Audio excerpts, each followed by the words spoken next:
हमारे जीवन में यदि दुख आए और मेरे प्रभु राजी हैं तो कभी सुख नहीं चाहिए, कभी सुख नहीं चाहिए। मेरे प्रीतम क्या परेशानी प्यारे को, जो प्रेम करने वाले उनको क्या परेशानी, क्योंकि प्यारे मेरे चाहते मैं दुखी रहूं, ये दुख समुदाय घेरे रहे, बस जोई जोई प्यारो करे सोई मुई भावे। बहुत कठिन बात है। प्रवचन कर लेना सरल है, प्रवचन सुन लेना सरल है, कि दुख घेरे रहें। एक महाभागवत परम पावन श्री त्रिपुरदास जी महाराज, अगर दुख मुझे घेरे हैं, मेरे प्यारे राजी हैं, तो मुझे दुख से कोई परेशानी नहीं। यह है प्रेमी का हृदय। देखो त्रिपुरदास जी महाराज कायस्थ कुल में प्रकट हुए। कायथ त्रिपुरदास भक्ति सुख राशि भर्यो, कर्यो ऐशो पण सीत दगला पठाइए। निपट अमोल पटहिए हित जटियावे, ताते अति भावे नाथ अंग पहिराइए। आयो को काल नरपति ने बिहाल कियो, भयो ईस ख्याल ने को घर में न खाइए।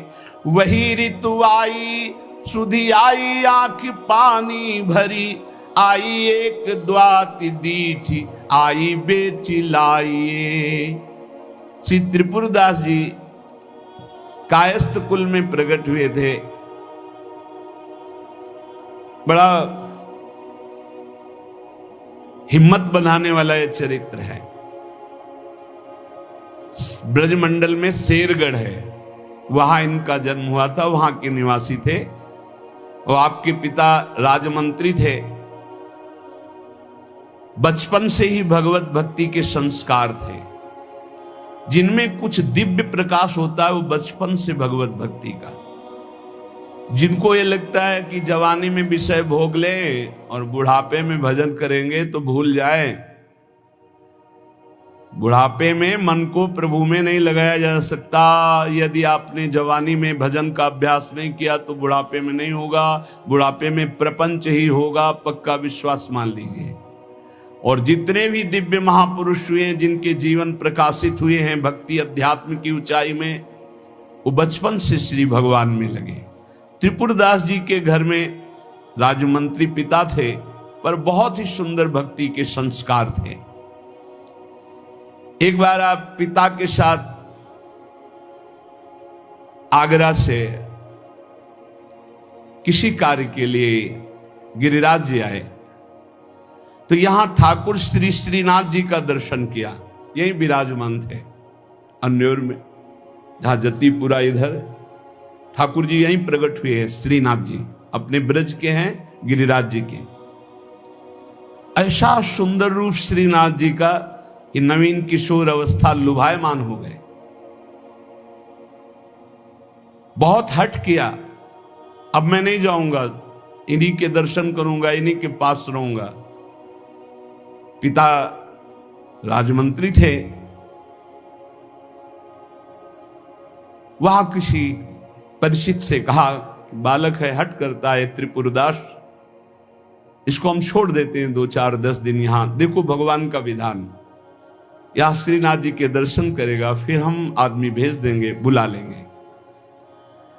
अब वो दैवी योग से प्रेरित थे, पुत्र को यहां छोड़ दिया और वापस वो लौटे तो रास्ते में कुछ वैरी दल के राज सैनिक को दुष्टों ने घेर लिया और मार डाला, पिता को मार डाला। भक्तों के जीवन में प्रारंभ से ही विपत्तियों की बौछार हो जाती है, लेकिन आप ऐसा डरिएगा मत। क्या जिनके हृदय में भक्ति नहीं है उनके परिवार के लोग नहीं मरते क्या? जिनके हृदय में भक्ति नहीं वो क्या दुख नहीं भोगते क्या? ये अज्ञानी जन है, नहीं जानते।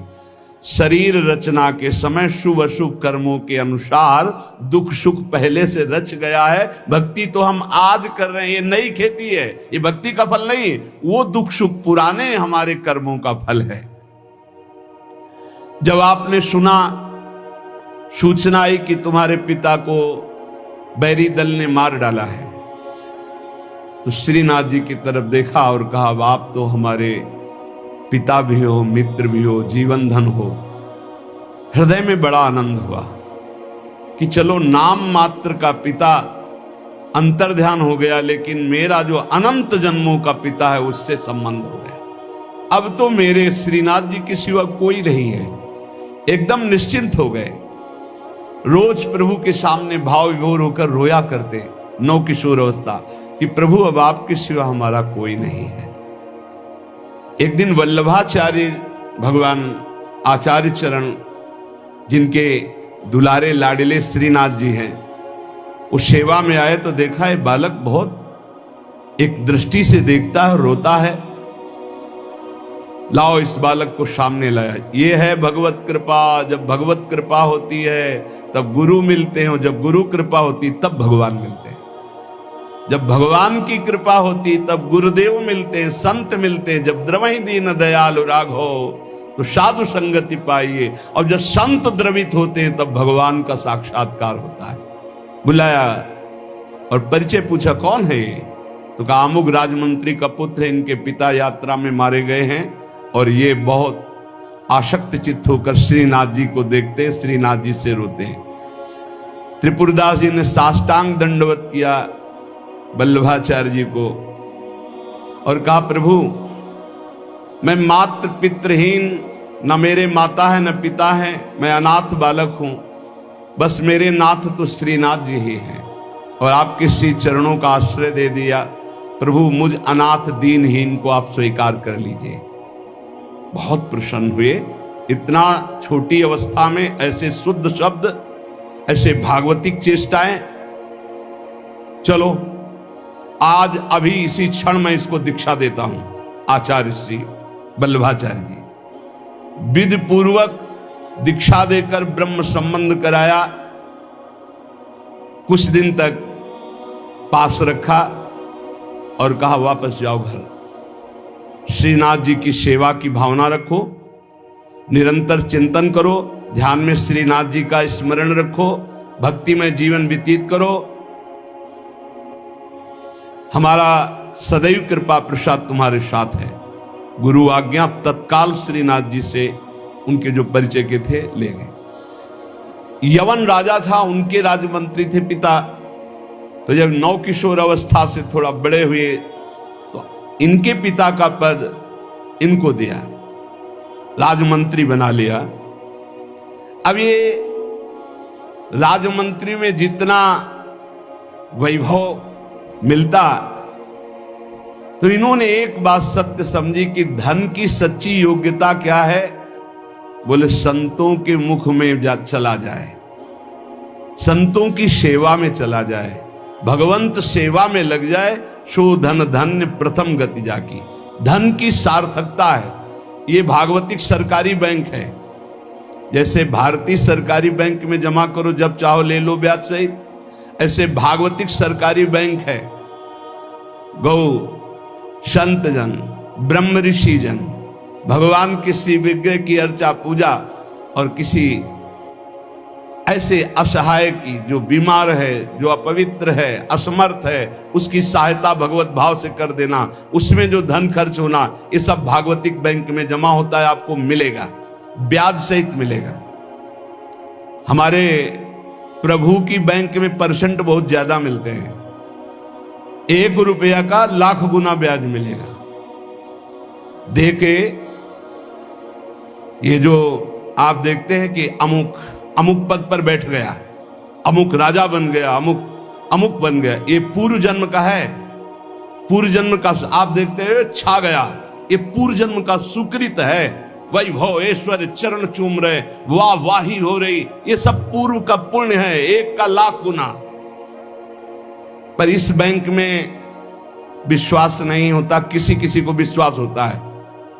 और इस बैंक में जमा कर देने पर अगर आपने कह दिया तो तत्काल वो फल जो गुणा करके आपको प्लस मिलना था नहीं मिलेगा। ध्यान कर लेना। यदि माइक से हो गया कि अमुक जगह के अमुक भगत ने 5,000 रुपए दान किए, भगवान इनका मंगल करें, तालियां बज गई, हो गया, उड़ गया, आपके बैंक का ब्याज उड़ गया। जैसे सभा में खड़े होकर अपने पाप को स्वीकार कर ले तो उड़ गया, खत्म पाप। ऐसे सभा में यदि पुण्य स्वीकार कर ले तो खत्म। बुजुर्ग जन कहते थे कि दान ऐसा करे कि दाएं हाथ से दे बायां हाथ न जाने, नेकी कर दरिया में डाल कोई जान न पावे, तब लाख गुना हमारी भागवतिक बैंक से उसे मिलता है। ये तो हुआ अपना धन देने पर। और अगर ये बात हो जाए कि हे प्रभु आपकी वस्तु आपको समर्पित करते तो भगवान मिल जाएंगे, तो दियम वस्तु गोविंदम तुभ्यमेव समर्पये। ये निश्चय किया त्रिपुरदास जी ने कि राजमंत्री पद से जो भी धन आएगा मैं केवल सेवक की तरह प्रसाद से शरीर पोषण करूंगा, सारा धन संत सेवा और भगवंत सेवा में लगाऊंगा। उस श्रीनाथ जी के लिए नियम लिया, प्रतिज्ञा ली कि हर साल सर्दी में दगला बनवा कर भेजेंगे, रत्नों से हीरो से जटित बढ़िया पोशाक सर्दी की, सुनहरे गोटे सुंदर सुंदर रत्न जटित। अब चाहे करोड़ों के रत्न लग जाए श्रीनाथ जी के लिए, और राजमंत्री थे, दगला भेजते और रोज संत सेवा होती त्रिपुरदास जी के यहां। संत जन आते, प्रसाद पाते। धन की यही सार्थकता है। जय जयकार हो, भगवान नाम कीर्तन हो, भगवत अनुरागी जन आकर प्रसाद पावे, भगवान की आरती पूजा सेवा। धन्य है वो गृहस्थ, वो धन्य, वो तीर्थ है उसका घर जिसके घर में भगवान की आरती होती, भगवान का नाम कीर्तन होता, आए हुए अतिथियों की सेवा होती है। और श्रीनाथ जी भी बड़े रिजवार ठाकुर, बहुत खुश होकर के, प्रसन्न होकर के वो दगला धारण करते। श्री विठलनाथ जी श्री वल्लभाचार्य जी के पुत्र हैं। वो देखते कि और वस्त्र जब धारण कराते तो ठाकुर जी धारण करते हैं, लेकिन जब त्रिपुरदास जी का दगला धारण कराते तो ठाकुर जी फूल जाते हैं, प्रसन्न हो जाते हैं। भक्त के द्वारा प्रेम से दी हुई वस्तु भगवान बहुत भाव से स्वीकार करते हैं। सब दिन होत न एक समान, एक समय ऐसा भी आता है जो बहुत ही अंधेरे का होता है, एक समय प्रकाश का आता है। जैसे दिन रात ऐसे सुख और दुख। अब यवन बादशाह था, उसके पास द्वेषियों ने सूचना लगा दी कि ये राजमंत्री हैं, आपको पता नहीं है, आपके धन का बड़ा दुरुपयोग करते हैं, साधु महात्मा इनके यहाँ खाते रहते हैं और न जाने क्या क्या खूब लुटाते हैं, आपके यहाँ से वैभव चुराया जाता है।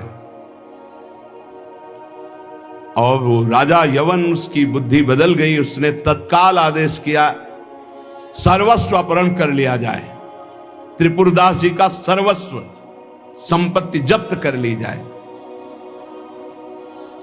मतलब पात्र भी घर में नहीं रह गए, सब जब्त कर लिया गया। जहां रोज संत सेवा, ठाकुर सेवा, श्रीनाथ जी के लिए बहुत महंगा पोशाक सर्दी की, सब एक पात्र भी नहीं रहने दिया, सब जब्त कर लिया। खाने पीने के लिए एक दाना भी नहीं रह गया, कुछ नहीं, सब जब्त कर लिया, केवल दिवाले दिवाले। अब आप विचार करो, जिसका ऐसा चल रहा हो उसका ऐसा, इसलिए होश में रहना चाहिए। सब दिन होत न एक समान, ये शब्द याद रखना चाहिए। सुख है तो फूलो मत, कल दुख आने वाला है। शरीर स्वस्थ है तो अभिमान मत करो, कल कोई रोग आ जाएगा। जीवित हो तो अभिमान मत करो, कल ही मृत्यु आ सकती है, आज भी आ सकती है। होश में।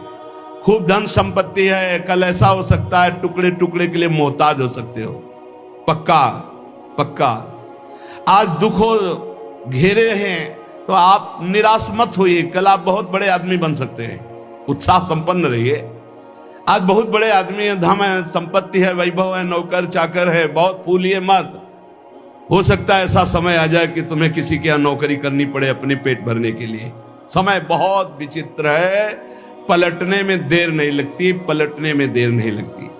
खाने पीने तक के लिए नहीं रहेगा, सब यवन राज ने जब्त करवा लिया।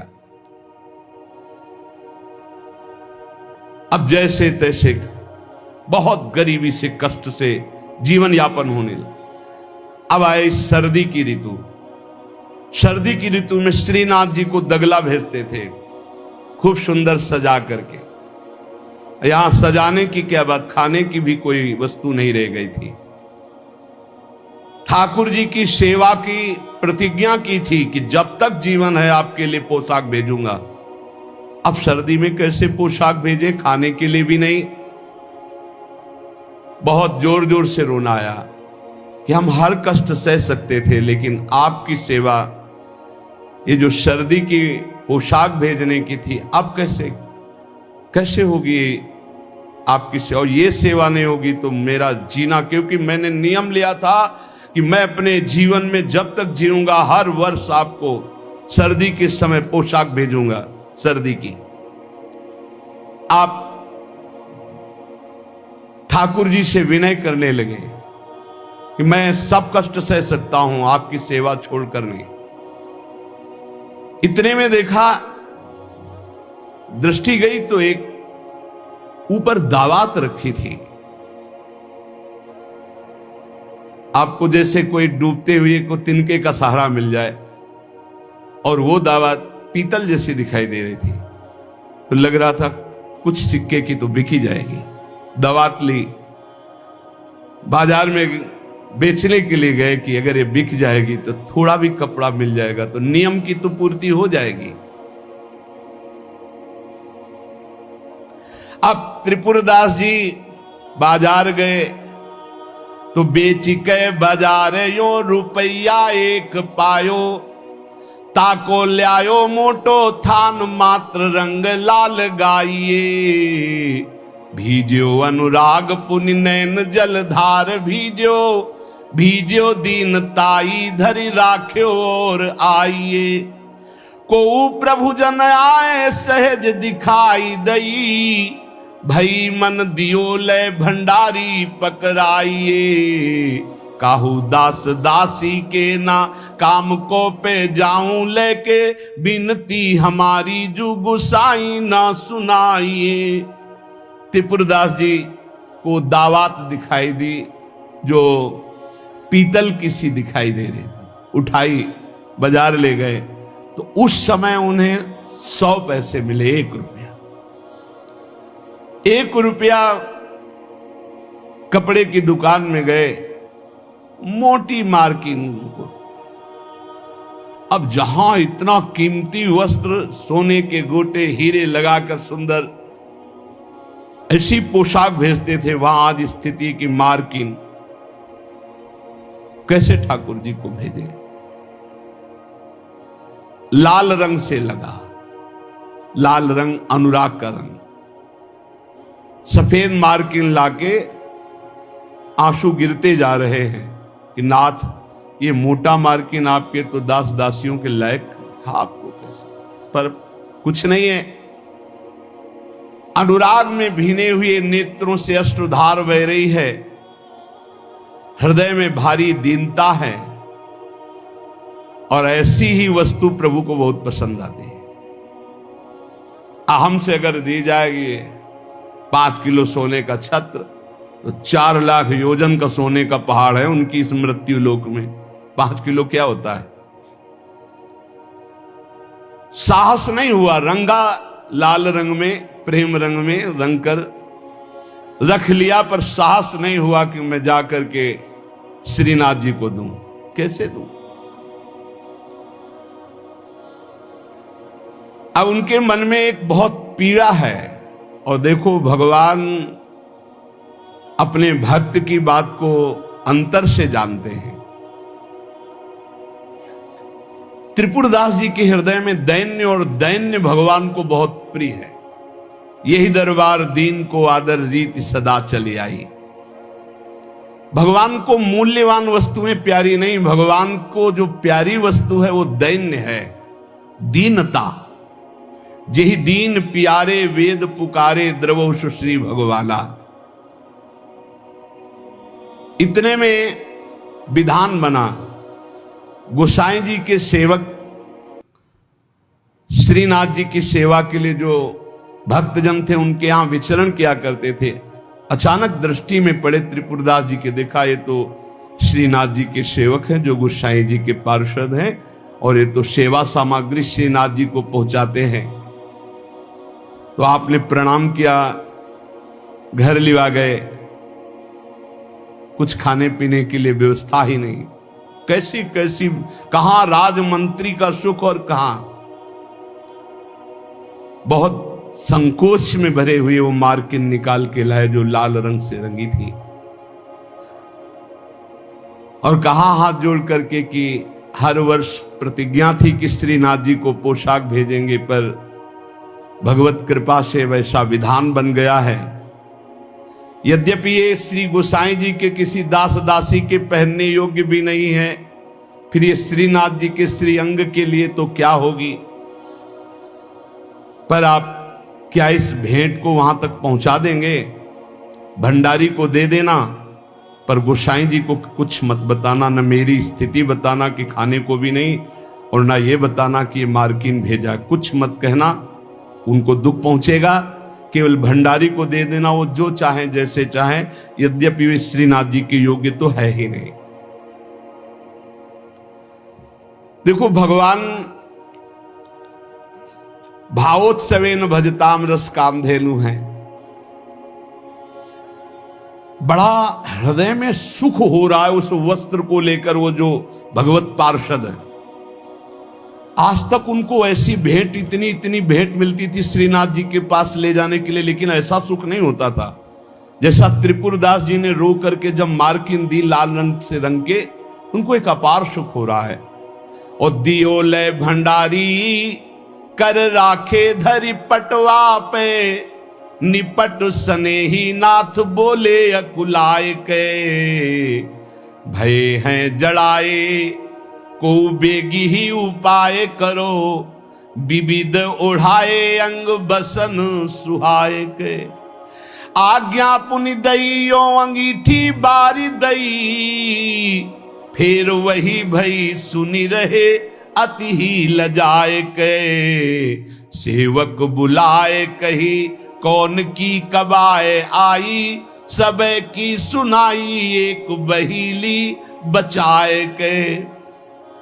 त्रिपुरदास जी का वस्त्र लेकर बड़े प्रेम में डूबे हुए भगवत पार्षद गए और भंडारी जी से कहा कि आपसे तो कुछ छुपाव है नहीं, ये त्रिपुरदास जी का दिया हुआ वस्त्र है। यद्यपि बहुत कष्ट में उनका जीवन है, फिर भी उन्होंने ये सेवा भेजी।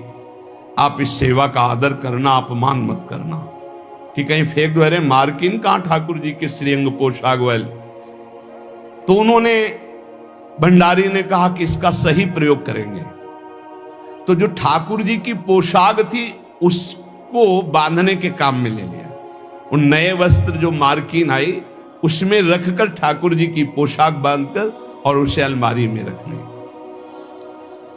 परम स्नेही ठाकुर जी कांपने लगे। जब श्रृंगार हुआ तो सर्दी का समय था, कांपने लगे श्रीनाथ जी। जब श्री आचार्य चरण सेवा में गए तो कहने लगे मुझे बहुत जोर की ठंड लग रही है। ठाकुर जी बोलते हैं निज जनों से, जैसे हरिवंश महाप्रभु से राधा वल्लभ जी बात करते थे, बंचंद महाप्रभु से बात करते थे, बिहारी जी से स्वामी जी महाराज, विठल विपुल देव जी, बिहारिन देव जी। अब हम लोगों की जाकी रही भावना जैसी प्रभु मूर्ति देखी तिन तैसी। मुझे ठंड लग रही बहुत जोर की। बोले जय जय, अभी उपाय करता हूं। तत्काल बड़े गरम गरम महंगे वस्त्र धारण कराए। ठाकुर जी फिर बोले बहुत ठंड लग रही है, बहुत ठंड लग रही। कहा जय जय, अभी उपाय करते। तुरंत अंगीठी जलाई गई, सामने अंगीठी ऐसे सुंदर नवीन कोमल उनके वस्त्र उड़ाए गए। ठाकुर जी फिर कांप के कहते मुझे बहुत ठंडी लग रही। श्री विट्ठलनाथ जी गोसाई जी समझ गए कि यह साधारण ठंड नहीं है, ये किसी भक्त के हृदय की जो पीड़ा है उसी की एक कपकपी है। गोसाई जी बहुत संकुचित होकर बोले जय जय अब क्या उपाय करूं? आपको सुंदर सुंदर दगला पहना दिया, सुंदर गरम वस्त्र उड़ा दिए, अंगीठी आपके साथ, फिर भी आप कह रहे हैं आपको ठंड लग रही। एकदम ध्यान गया। उन्होंने कहा किसी भक्त के वस्त्र का तो अपमान नहीं हो रहा है। सेवक को बुलाया, तत्काल बही खाता लाओ, इस वर्ष किसकी किसकी पोशाक आई है, किसकी नहीं आई। बही खाते में सुनाया गया, लेकिन त्रिपुरदास जी का नाम नहीं था। त्रिपुरदास जी का नाम इसलिए नहीं लिखा कि कोई पोशाक ही नहीं थी, मार्किन लाल रंग से भेजी गई थी। श्रीनाथ जी बड़े स्नेही हैं, बहुत प्यार करने वाले हैं। मोहन छवि नैनन बसी, पर छवि कहा समाए, भरी सराय रहीम लखियाप पथिक फिर जाए। अंतर दाव लगी रहे धुआं प्रगटे कोई, कह जिए जाने आपनो कह जा सिर बीती होए। अंतर में आग लगी है मोहनलाल की, अद्भुत प्रेम में डूबे श्री रहीमदास जी। प्रभु श्रीनाथ जी को ऐसी ठंडी लगी, हर उपाय करके श्री विट्ठलदास गोस्वामी जी हार गए। तब उन्होंने कहा किसी भक्त की किसी वस्त्र का अपमान हो रहा है, किसी भक्त पर विशेष कृपा करना चाहते हैं, लाओ बही खाता लाओ। हर साल जिसकी पोशाक आती थी नाम सुनाओ। नाम सुनाया, त्रिपुरदास जी का नाम नहीं था। तो सुनी ना त्रिपुरदास बोले धन नाश भयो, मोटो एक थान आयो राख्यो है बिछाई के। ल्याओ बेगी आही छिन मन की प्रवीण जानी, ल्यायो दुख मानि ब्योति लई सो सिवाय के। अंग पहिराई सुखदाई कापे गाई जात, कही तब बात जाड़ो गयो भरी भाई के। नेह सरसाई ले दिखाई उर आई सबे, ऐसी रसिकाई हृदय राखी है बसाए के। विट्ठलनाथ गोस्वामी जी ने कहा त्रिपुरदास जी का नाम नहीं सुनाया, हर वर्ष भेजते थे, क्या इस वर्ष पोशाक नहीं भेजी? देखो एक तो भगत होते हैं कुछ फुलरा चढ़ता 4 दिन की भक्ति का, सोडा वाटर की तरह मार फूल के एकदम। और एक भक्त होते हैं जो गंभीरता पूर्वक कदम बढ़ा, जितनी सेवा तो बढ़ाते चले गए, पूरा जीवन समर्पित कर दिया। और एक होते हैं एकदम फुलरा की तरह से बड़े हो बस खत्म। हमें लगता है कि भक्ति सोडा वाटर वाली ना करो, क्षणिक वैराग्य वाली मत करो, एक कदम बढ़ाओ पर बहुत मजबूत बढ़ाओ। जीवन में चाहे जितना संकट आ जाए, उतने कदम जो हम बढ़ चुके हैं भक्ति के, पीछे नहीं लौटेंगे, चाहे मृत्यु क्यों ना हो जाए। ऐसी दृढ़ निष्ठा रखनी चाहिए, तभी माया पर विजय प्राप्त होती है। पोशाक हर वर्ष त्रिपुरदास जी भेजते थे, उनका नाम बही खाते में था, क्यों नहीं भेजा? सेवक ने कहा राजकोप के द्वारा सारा धन उनका नष्ट कर दिया गया, छीन लिया गया है, तो कुछ नहीं भेजा? नहीं भेजा है। मार्किन भेजी, लाल कपड़े में, लाल रंग में रंग करके कपड़ा आया है। वो ठाकुर जी की पोशाक लायक है नहीं, इसलिए ठाकुर जी की पोशाक रखकर उसमें गोसाई जी ने कहा अच्छा अच्छा आप समझ में आया, इसीलिए ठाकुर जी को ठंडी लग रही। अरे जल्दी वो कपड़ा लाओ, जल्दी कपड़ा लाओ। और तत्काल दर्जी को बैठाल कर तत्काल सिलवाया। और ठाकुर जी को जे ही अंग में धारण करा, ठाकुर जी मुस्कुरा दिए और बोले हाँ अब सर्दी दूर हो गई। बड़े रिझवार ठाकुर है। प्रेम प्रभु को चाहिए, भाव प्रभु को चाहिए। इसी भाव को दृढ़ करने के लिए ये महापुरुषों के पावन चरित्र हैं। कैसी भी परिस्थिति हो, बस ये आप एक जन्म के लिए, वैसे तो सब भोग ही रहे हैं, नरक स्वर्ग अपवर्ग सब दुनिया का। एक जन्म के लिए आप प्रभु के लिए थोड़ा हिम्मत कर लो। कैसी भी परिस्थिति आवे, आपका नियम न टूटे, आपका भजन न टूटे, जो नियम बनाओ उसे चलने दो। प्राण चाहे निकल जाए, इस जन्म में भक्ति से पीछे नहीं हटना, तो निश्चित भगवत प्राप्ति हो जाएगी। ये जीवन हमारा भगवत प्राप्ति के लिए है। बहुत सावधान, सुख दुख के ये भाव समुद्र के थपेड़े हैं। कहीं सुख में भूल मत जाना, कहीं दुख में घबराकर भक्ति मत छोड़ देना। आगे आपको बहुत सुख मिलेगा। ये भक्ति दुख सुख देने वाली नहीं, भक्ति सुख दुख में समान स्थिति पैदा करती है। भक्ति भगवान को आकर्षित करती है। और सही मानो, आज तक खुद अपना अनुभव में बता रहा हूं, ये दुख, ये विपत्ति, ये रोग, ये नाना प्रकार का तिरस्कार, निंदा, यही ऊंचाई पर चढ़ाती है, यही सच्चाई पर चढ़ाती है, यही सच्चा शरणागत भक्त बनाती है। इसलिए जिसके जीवन में दुख है, विपत्ति है, नाना प्रकार की प्रतिकूलताएं हैं, डरना मत। तुमको उस ऊंचाई पर भगवान चढ़ा रहे हैं जहां तुम चढ़ ही नहीं सकते थे। सुख और सुविधा ये दुलार है। जैसे कोई बच्चा बहुत रोने लगे तो टाफी पकड़ा दे। सुख सुविधा अनुकूलता प्रणाम नमस्कार ये हमारे प्रभु का दुलार है। दुख प्रतिकूलता तिरस्कार अपमान विपत्ति ये कृपा है। और कृपा पात्र ही विश्व विजयी होता है। कृपा पात्र ही काम क्रोध लोभ मोह मद का नाश करता है। इसलिए सदैव अपने आराध्य देव की निष्ठा में रहे। त्रिपुरदास जी का एक नियम था, वो श्रीनाथ जी के चरणामृत का रोज पान करते थे। हमेशा चरणामृत अपने पास रखते थे। बिना जबान में चरणामृत गए वो अन्न जल नहीं रखते थे। वैसे ये नियम रखने की बात प्रायः सबको कही है। श्री जी का चरणामृत, गुरु जी का चरणामृत जरूर पास रखना। जिसके पास चरणामृत की सुविधा न हो तो हम चरणामृत कुंड का नाम ले रहे हैं। मानसरोवर, राधा कुंड, श्याम कुंड, ये जो कुंड है इनमें हर संतों के चरणामृत है। ब्रज 84 कोस के बड़े बड़े सिद्ध संत जो चरणामृत नहीं देते वो भी इनमें स्नान करते। वो भी जब जाते हैं तो आचमन और चरण धोते। इन कुंडों का जल रख लो, एक एक बूंद रोज अगर मुख में डालोगे, एक एक बूंद, तो आपका चरणामृत पान का नियम पूरा हो जाएगा। और राधा वल्लभ जी, बांके बिहारी राधा रमन जी, यहाँ तो करुणा बरसती। आप चले जाओ, पात्र लेकर और हाथ जोड़कर प्रार्थना करके मांगो तो आपको चरणामृत मिल जाएगा।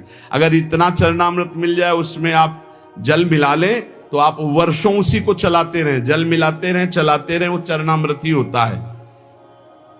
एक दिन संयोग की बात, जब आप भोजन करने के लिए गए तो जो श्रीनाथ जी के चरणामृत का पात्र था, वो जो चरणामृत मांगते थे मिल जाता था, सेवक देते थे। बोले आज तो चरणामृत खत्म हो गया। आपने कहा पहले क्यों नहीं बताया? अगर पहले बताए होते तो चरणामृत की व्यवस्था कर दे। तो ठीक है, ठाकुर जी को भोग लगा दो, अब हम प्रसाद नहीं पाएंगे जब तक चरणामृत नहीं। ये पूज्य श्रीधर बाबा जी को हमने नियम देखा कि वयोवृद्ध थे, 3 बजे आसन पे बैठते प्रातःकालीन और 1 बजे तक जप करते। 1 बजे के बाद 2 साधक उनको उठाकर ले जाते परिक्रमा मार्ग में। वो साष्टांग दंडवत लोटपोट होते, फिर आते अपने ठाकुर जी की 4 परिक्रमा करते। इसके बाद हाथ जोड़कर मंदिर में चरणामृत लेते। और जब चरणामृत जिस दिन, एक तो प्राय रहता है ऐसा कभी हो गया कि कोई दूसरा भगत जो उनकी नियम निष्ठा को नहीं जानता वो सब बट गया, तो बोले बाबा चरणामृत तो बट गया, 1 बूंद पानी नहीं पिएंगे।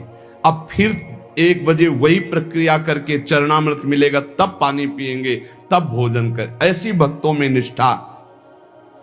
तो उन्होंने कहा मैं दरबार जा रहा हूं, तुम लोग श्री ठाकुर जी को भोग लगाकर प्रसाद पा लेना, अब मेरी प्रतीक्षा मत करना, क्योंकि जब तक चरणामृत नहीं तो मैं ठाकुर जी का प्रसाद भी नहीं पाऊंगा। मन में निश्चय किया कि यदि चरणामृत श्रीनाथ जी का नहीं मिला तो चाहे प्राण निकल जाए कभी कुछ जबान पे नहीं रखूंगा। चरणामृत के बिना मेरा जीवन किस काम का। रसोईया अपने कार्य में लग गया। इतने में स्वयं श्रीनाथ जी 10 वर्ष के बालक का रूप रहकर पात्र में चरणामृत अपना जतिपुरा से ले गए, वहां पहुंचे और कहा सुनो, ये 3 पात्र रखे हैं, त्रिपुरदास जी को बता देना, इसमें श्रीनाथ जी का चरणामृत, इसमें महाप्रभु वल्लभाचार्य जी का चरणामृत, और ये तीसरे पात्र में श्रीनाथ जी का उच्छिष्टामृत, उनको बुला लो और पवाओ। और ये तीनों थैलियां भेजी गए। बालक ऐसा कह के चला गया। त्रिपुरदास जी को बुलाने के लिए गए। त्रिपुरदास जी दरबार में थे, एकांत में आए और उनका, मैंने कहा था कि बिना चरणामृत के हम प्रसाद नहीं पाते, क्यों हमको तंग कर रहे हो? बोले नहीं, चरणामृत तो आपकी ही बात पहुंच गई है, तो वहां से चरणामृत भेजा गया है। बोले कौन बालक चरणामृत लाया?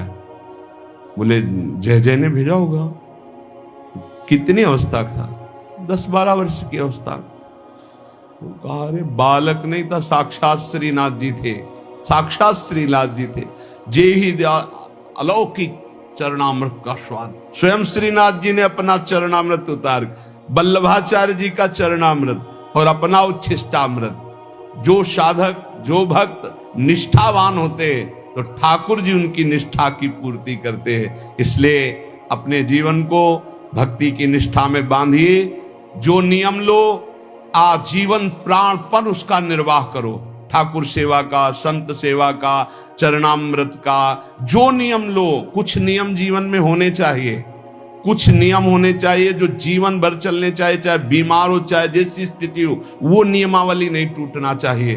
उन नियमावली से ही भगवान रीझ जाएंगे। नेम से ही प्रेम होता है और फिर प्रेम में कोई नेम नहीं रहता। इसलिए उपासक नियम पूर्वक, दृढ़ता पूर्वक भक्ति करे, खूब नाम जप करे और इसी जन्म में भगवत प्राप्ति करे, ऐसा दृढ़ निष्ठावान बने। शेष चर्चा आगे। श्री राधा वल्लभ लाल की।